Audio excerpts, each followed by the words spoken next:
Tidak sedikit ya orang pesimis mengenai program Koperasi Desa Merah Putih. Nantinya uang pinjaman akan hilang. Nantinya akan menjadi bancakan orang-orang ataupun oknum.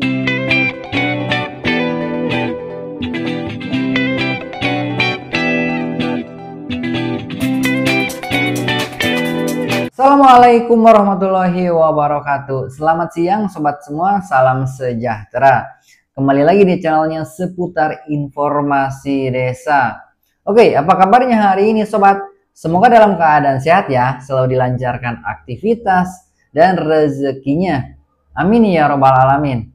Oke, mengenai Koperasi Desa Merah Putih, mungkin sudah seluruh Indonesia ya sudah dibentuk karena sebentar lagi akan launching ya, akan disahkan dan pertama kali launchingnya oleh Bapak Presiden Prabowo langsung ya nanti.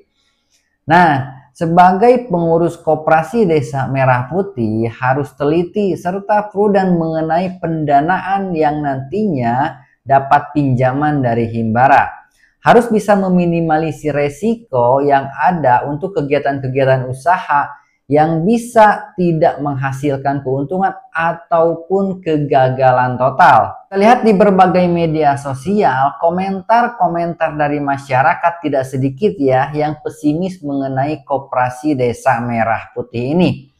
Akan tetapi sebagai pengurus dan stakeholder yang menangani Koperasi Desa Merah Putih ini harus selalu semangat ya. Karena ini harus dimanfaatkan dengan baik oleh masyarakat serta pemerintahan desa. Tentang program Koperasi Desa Merah Putih ini yang digagas oleh Bapak Presiden Prabowo Subianto ini. Ini harus dimanfaatkan benar-benar untuk kesejahteraan masyarakat serta menghasilkan ekonomi kerakyatan yang baik. Sepertinya simpan pinjam masih menjadi primadona ya bagi Koperasi Desa Merah Putih ataupun koperasi pada umumnya.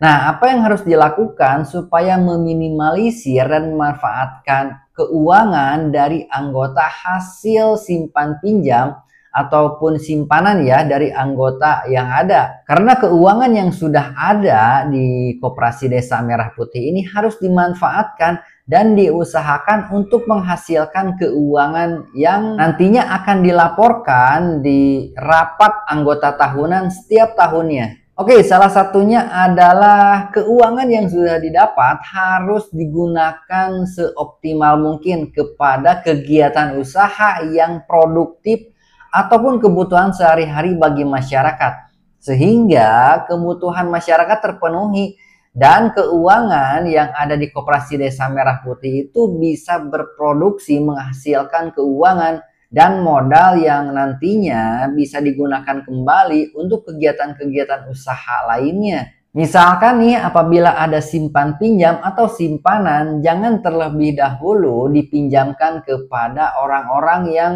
mungkin untuk konsumsi sehari-hari. Akan tetapi harus dioptimalkan kepada usaha-usaha yang produktif setiap harinya menghasilkan keuangan. Selanjutnya, keuangan yang ada jangan sampai dipergunakan untuk operasional terlebih dahulu ya. Karena kita lihat untuk keuangan di awal mungkin saja belum ada pinjaman ya dari Himbara, tetapi dari simpanan anggota. Nah, ini jangan sampai digunakan untuk operasional terlebih dahulu. Contoh misalkan digunakan untuk penggajian kepengurusan Koperasi Desa Merah Putih. Belum ada keuntungan tetapi sudah ada pengeluaran lebih ya. Nah, itu akan menjadi resiko besar ya kepailitan ataupun tidak berjalannya koperasi nantinya. Atau opsi lain misalkan ada simpanan nih dari anggota, bisa saja apabila belum mendapatkan planning ke usaha kegiatan kedepannya ataupun yang akan dilakukan, itu bisa didepositokan kepada perbankan yang tidak ada administrasinya per bulan dan bisa menghasilkan nantinya bagi hasil setiap bulan ataupun setiga bulan ataupun per semester ataupun per tahun. Itu bisa digunakan dan didepositokan uang simpanan dari anggota tersebut. Oke sobat, jadi di Koperasi Desa Merah Putih kalau kita lihat komentar-komentar dari masyarakat ataupun dari netizen, Banyak yang pesimis ya, itu tidak sedikit kita lihat dimanapun di media sosial, siapapun yang upload ataupun membahas mengenai Koperasi Desa Merah Putih. Tidak sedikit yang berkomentar negatif.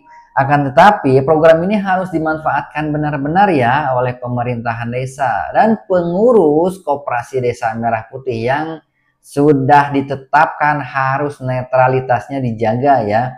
Harus profesional, harus memiliki integritas yang tinggi, jujur, amanah, itu harus diterapkan di Koperasi Desa Merah Putih. Jadi jangan sampai ada intervensi dari pihak lain. Oke sobat, jadi itu sedikit tips ya untuk meminimalisir resiko tidak berjalannya Koperasi Desa Merah Putih. Apalagi yang melakukan kegiatan simpan pinjam ataupun SPP ya di Koperasi Desa Merah Putih. Semoga bermanfaat. Selalu jaga kesehatan, jaga pola makan, istirahat yang cukup, olahraga yang teratur bila perlu, dan selalu semangat menjalani aktivitasnya. Wassalamualaikum warahmatullahi wabarakatuh.